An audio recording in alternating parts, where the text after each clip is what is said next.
Thank you for tuning in to Art Social's Artist Talk, and I'm Miriam Muhammad. I'll be your presenter, and I have been curating shows with Side Street Gallery now for a lot of months, year or two. Wow, that's a long longevity. Can you give a round of applause for Side Street Gallery? They offer free art exhibits.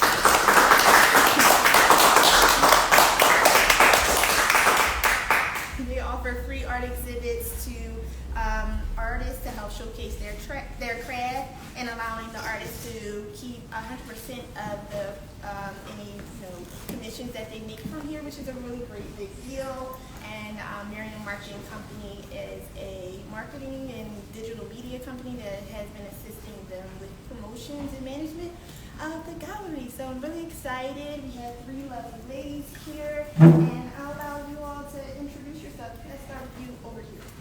I'm Sarah Joy Dunlap. My work it's all the textile and little ceramic bits.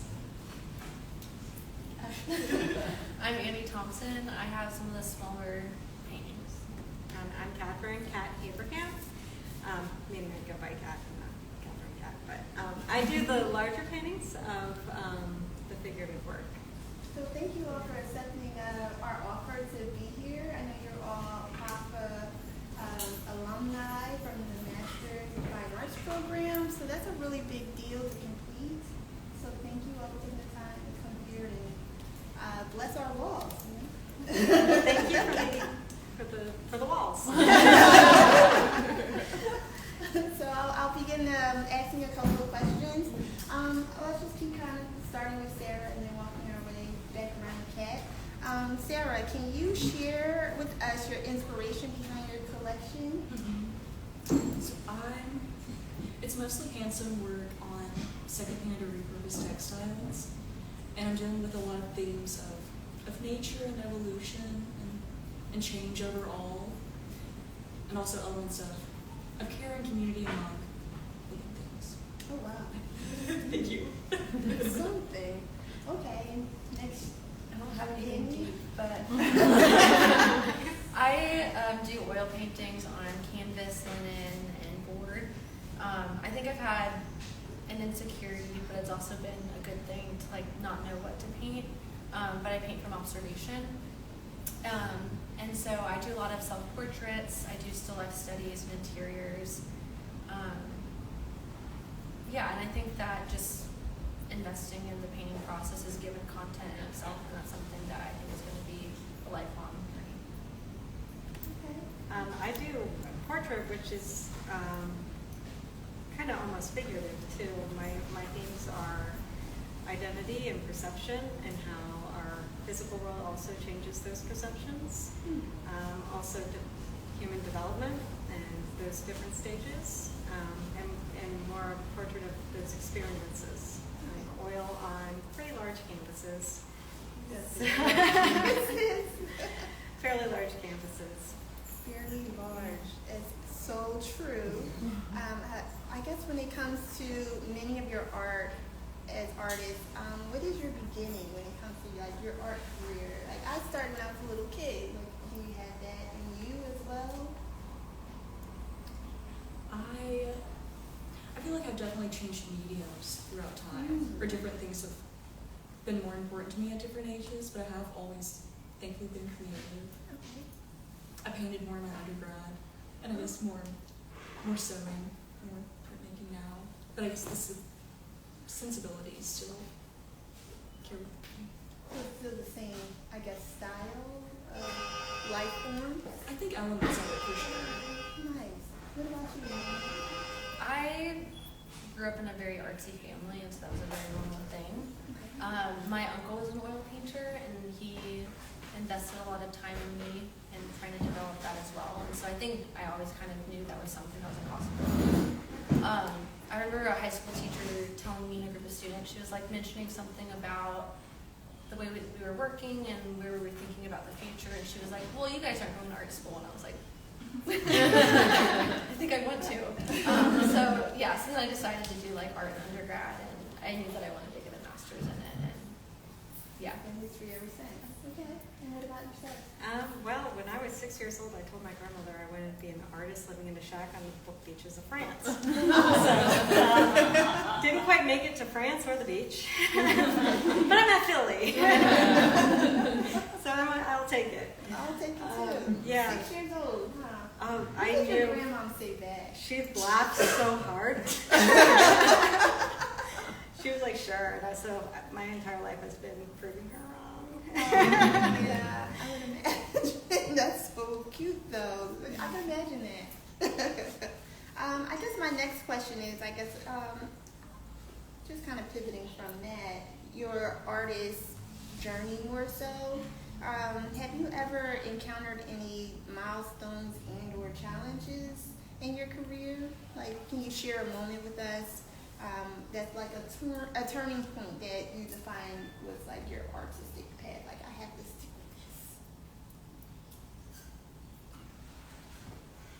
this. You want to think it over? That's a hard one. I mean, I got 4 examples over there.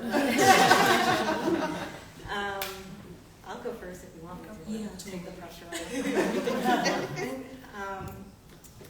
There's been a lot of challenges in my life, but it's something that I know it's something I can never put on a shelf, even if it is for a time. Even when I had to shelve it for very good reasons and reasons I wanted to, I found ways to express no matter what. So when it becomes when it's a part of your soul, it's something that you have to do in order to move through this world, there's no real not doing it. Yeah. So that's my answer. Good luck, That's a guys. good one. That's a great answer. Wasn't that a great one? Like, Right on, Kat.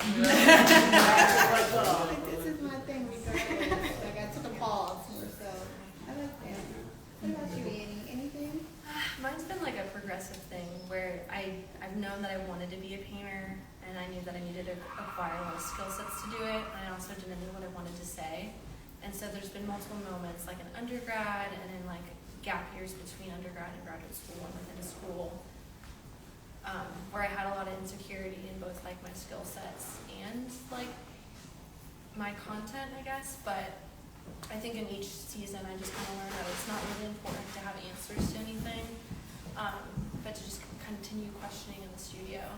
I think I'm at a big moment now where I'm like graduated and I'm like, cool, I got 2 art degrees, and that's not a real thing when it comes to like paying your bills. I think and I'm figuring it out now, and it's hard, but I think it'll be worth it. And when I can kind of hack the system, I'm going to be really grateful that I did it. So. Nice. Okay. We'll revisit that.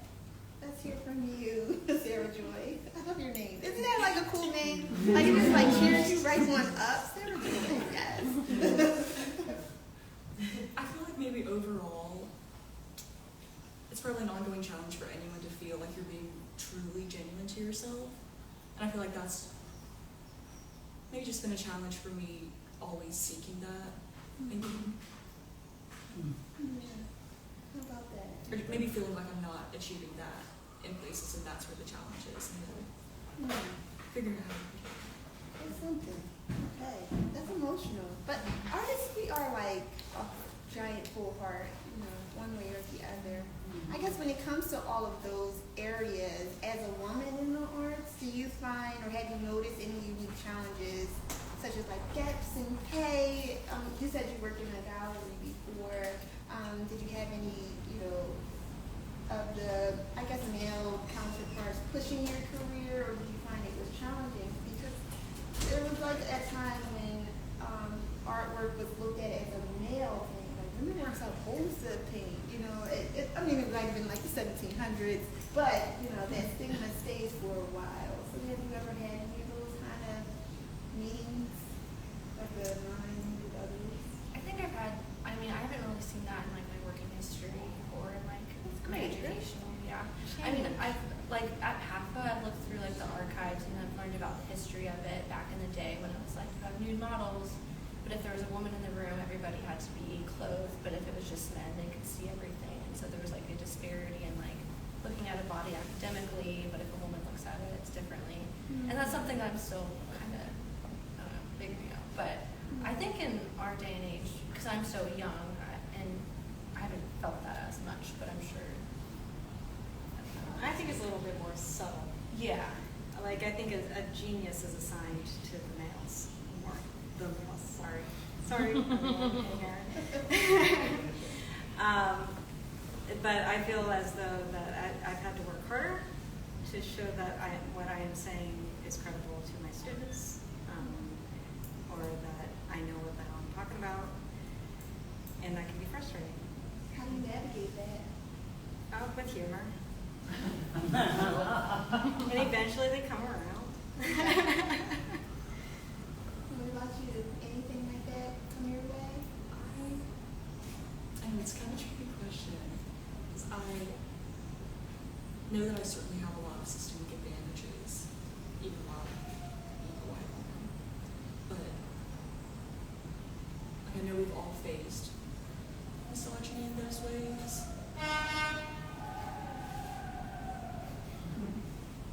Sorry, I'm in charge. I'm figuring out exactly. That's okay. That's What I okay. was I saying, think but I feel just the like- sentence was strong enough. Yeah. And any building community that uplifts you and understands that. Mhm. If there was like, I guess, a moment where you were satisfied in your career, what moment would that have been as a woman? Like, really empowered and embraced and overcome? Did you have any of those epiphanies moments yet? Not just as an artist, but as an artist who's also a woman. Good news, I think. I have an answer. Okay. The day I graduated with my MFA and all my kids were there. Oh. And we had just been through hell, and it was testament that we all made it through. And so that's it awesome. was, that was probably pinnacle. Yeah, that is kind of cool. With mom, I understand. When you have your roller coaster ride as a single mom, it's like, will we make it or not? When you make it, and the kids are like, damn, my mom went and did it. Like, it was a journey, but she showed me that everything is welcome and we can do it. So that's a big deal. Congratulations. Thank you. I don't know if I have an answer for you. That's okay. It's all right if you don't. That's all right. Thank you. Okay, so let's move on to something else. When it comes to like selling your artwork, 'cause I heard you all say that you had opportunities to sell. How does that go about? Selling artwork can be often challenging for artists. What techniques or strategies have you found most effective when it comes to reaching out to your buyers to sell your artwork? I've had the most success just like accidentally through Instagram. I think that I have a community there where I'm making smaller works that aren't very expensive, and so it's easy to like sell something like that. So I've had people reach out to me, or I do like story sales, and then we've also like had a few gallery shows where people buy stuff. But I think for you want to make money off of your art, but you don't want to sacrifice what your work is about just to think about the buyer continuously. So I think we're trying to find creative ways to just actually be a genuine artist and be true to what we've invested time in and what we think is important, and hoping that the right kind of buyer will come that way. That's right. If you're thinking about just selling artwork all the time, it's not a bad thing, but I think for me specifically, I'm like, that's just not what it's about, because I care about message. painting so much. And That's right. yeah, The you'll message find is people moving. who care about it. But I agree. It is a message of movement. I do commission work for B2B in my art, but when I make my own art, for me, it's a message behind it. I don't want anybody to just have it. yeah, you know? and I do commission work too, but you can tell when I do a commission painting, like she didn't care about that painting. She just cared about the you can tell because I did it. Story, for sure. Yeah. Like you're fulfilling someone else's vision. Yeah. I get it, for sure. What about you, Annie and Kat? Anything? I think over time for me, like word of mouth commission work has been really gratifying. It's been nice to build those like individual connections with people who have like invested in the work and want to come back again. Nice. I saw it as if my work sells, it's wonderful. I mean, it's out in the world, and it's almost like a gift to the world and a gift because then I can keep going. So, I guess I've never really thought too much about it. Maybe I should. But There are artists for sale today in yes, the the event. artists for sale. The purchaser, collector. I just, as long as I can keep painting. Yeah, Yeah. for sure. For sure. Looking forward to it. I like that. Anybody have any questions out in the world of affairs? How do you feel about, when I say you, I mean all of you, about when people ask for, they want to commission you? Before you answer, I'll say that I personally, as a fellow painter artist, I find it almost offensive. I know they're saying it out because they like what I do, but they want to like take some control and realize a certain result, and I immediately become conscious of something else besides what I'm doing myself as an artist, and all of a sudden trying to please somebody else. How do you guys feel when somebody asks you to do a commission? You mean to like be commissioned to do a painting, or you want to take a commission, like a percentage of your sale? Oh, no, I don't even know what that is. No, I mean, like, they're commissioning you to, like, I like your work, could you do something that has something to do with my Like dogs being hired. or my daughters Gotcha. or my whatever? That's a complicated one. I know. Because, to be honest, to be completely frank, I'm not in a really position to turn down a commission, right? So, as long, it's probably conditional. I would say it's conditional. It's also dependent upon who's asking. It's also dependent upon, again, like you mentioned, control. And I think sometimes there is this level of control, but sometimes I do think it's because they want to have this creative artistic experience, but they don't have the means to do so. Right. And that's something that I can help them with. So if that's something I can help them with, that sounds like a perfect partnership that I can shelve some of my own like control. And then we can make something beautiful together. That's great. But I think you also mentioned I think you're very valid in stating there are those times when you got someone who just wants to control it. And that's something entirely different, and that's usually when you want to walk away.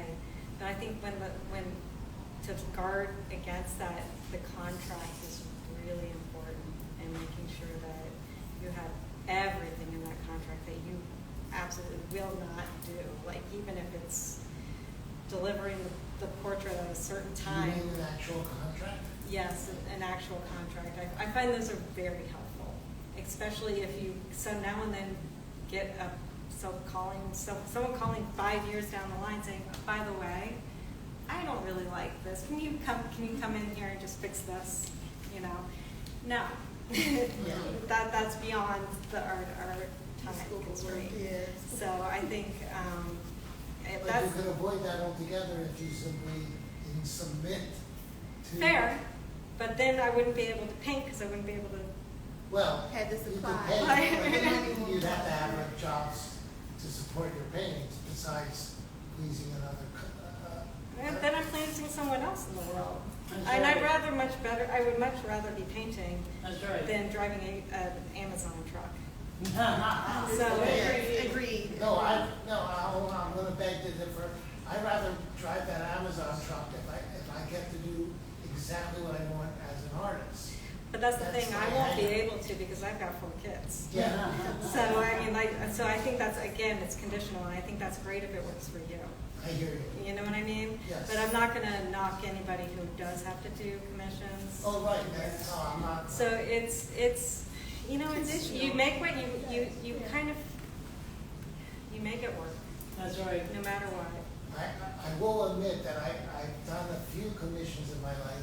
I felt highly pressured, and they turned out to work out fine. I mean, there's a reason they asked you, because they like your work and your style or something. Oh, like yeah. that.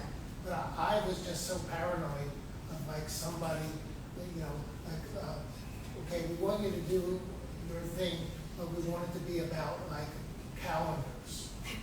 I'm like, I don't do calendars. It all That's worked when you out. tell them it'll go somewhere else, you know? Well, I guess that leads into a good question. In the event you do have someone who does come to commission you, do you have a certain niche that you stay with? When it comes to, I guess, creating, like, would you do maybe a book or a mural only? But if they say, oh, I want a tattoo, would you say, oh, no, I don't offer tattoos? You know what I mean? Would you know, do you have any things that are, like, off limits as an artist or illustrator? I'll definitely take a range for sure. Okay. And I guess that also just helps that I've gotten to experience different medias. But I've definitely had some stuff like woodworking that I feel like might have been a little too far out of my expertise that I have graciously turned down or had to send them in another direction. Yeah. I understand. What about you? Yeah, I think now I'm like, I'll do an oil painting or like a charcoal drawing for you, and that's kind of like my capacity. Okay. I've like been asked to do other mediums, and I'm like, it's just, I don't think people who ask always know what it takes to actually bring that to fruition. Yeah. If it's even like the education or the experience I have in it, or it's like studio space, maybe that's something that takes multiple artists to create. So I'm like always open to hearing what's available, and I'll hear somebody out, but if I know I can't do it, I'm not gonna try to take it on. My one thing is I always make sure we have an in-depth conversation about everything and expectations. Okay. Because that's when the red flags will happen, and that's when you know when you can say, I'm sorry, you need to go somewhere else, or I'm just not the right person for you, you know? So I think it all comes down to conversation. Yeah, contracts and having those purities are really, really important. When I was in college at the Art Institute, no longer with us, I took like a business law class, but I also like bought a whole bunch of books on it and, a whole bunch of templates and talked to the volunteer lawyers of the arts to ensure I had like a good contract when I'm negotiating.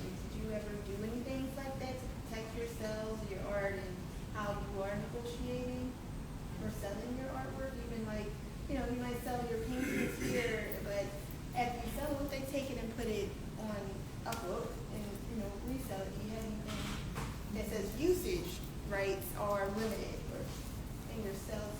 Do you think of that yet? I don't even know. I've been told I need to do that. I don't think I'm at the level yet where that's like an opportunity has arisen where I'm like a contract The I Nike have. lady said the same thing. Nike logo I lady think said it's a good thing to have that in place whenever you do something, so you know you're going to get back and your work's not going to be used outside of like what you expected it for. But I'm a young little baby painter, so I haven't gotten there yet. Yes. I'm Say your wondering- name. Tell us your name. My name's Christina. Nice to meet you.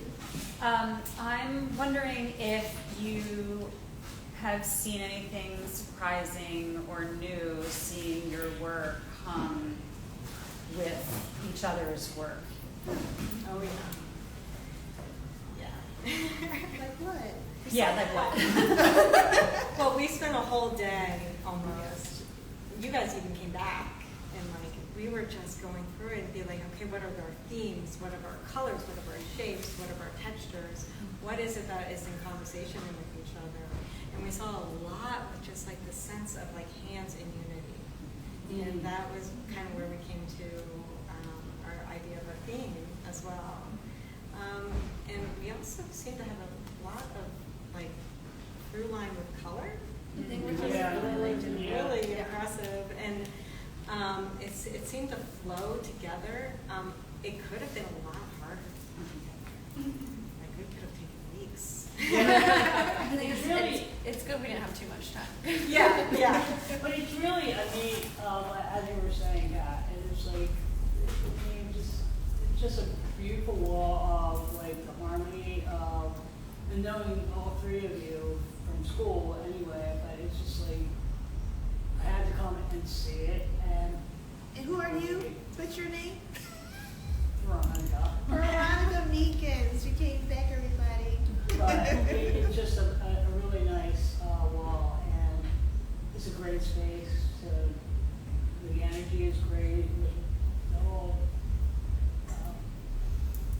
I don't know what I'm trying to say, the whole placement of everything, it just flows. Absolutely. Your eye just goes around and it comes Yeah. again and comes again. I think we also are trying to make sense of our world, all of us, right? And like the place in it and the connections we make for it and the connections that we see it. So I think it was pretty easy to piece together just through that idea. Convergence of Care.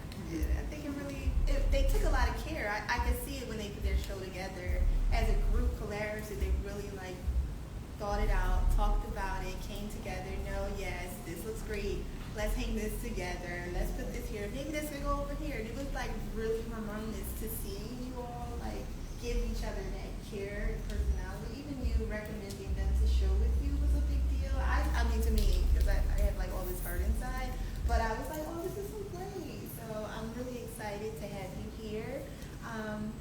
Can you all do me a quick favor? Do you all have cell phones? I mean, you never know. Some people don't.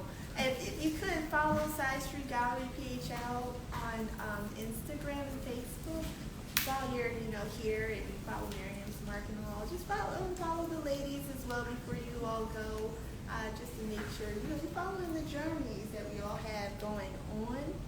That'll be great. And I just have like another question or two before we wrap up. I want to know, like, where do you guys or ladies see yourselves in the next, I guess, year or three with your artistry? Do you have like a vision for where you want to go yet, or the baby? She looked at me. She looked at you as the baby. You're not the baby. She's like the star, and she's very humble. Yeah. She definitely took everything like by the hand and was like, okay, let's do this. And she was very communicative throughout the entire thing. And don't say you're the baby. You're like,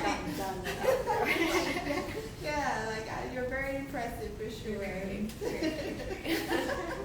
I think in the next few years, I just want to find time to paint. If I can paint each week, I feel like that's a success in my book. And I also want to teach art as well, especially in like high school, undergrad, community centers where you have a population of students who are just invested in whatever you're trying to bring them. And so if I can teach art and paint, that's good with me. Nice. What about you, Sarah Joy? Okay, I don't want to put the cart before the horse because I'm very much learning right now. Okay. But I'm learning to hand poke tattoo, so I'm really optimistic that in a year or two that could be. Hand pull tattoo. I don't know what that is. It's non-electric tattooing, so you still have the same needle that goes in the machine, but it's just by hand, which is honestly really similar to a lot of the processes that like I've been doing in more fine art. Wow. So I'm excited about that. Okay. I like that. That's different. And okay. Well, I love teaching. I really do. I feel like it gives back to my practice a lot, and so it keeps me engaged. I want to continue this theme of perception and identity and vision. I think vision is very interesting and how it distorts and what the true nature of reality might even be. I mean, that's a huge thing that'll take a lifetime, if not more, to explore. And I'm probably a little ambitious to do so, but that's what I get really excited about. Nice. That's really exciting. Because you're already teaching. Where do you teach at now? I teach at Rowan University and at Studio in Caminati and at Doan Academy. So you're looking to be her student. These are the places to go. There's a night class opening. That's like I'm a moving person, right? All of a sudden. Okay, just to wrap up, before you all go, I hope you can all take a group picture with their work behind us, and make sure you enjoy the lovely snacks.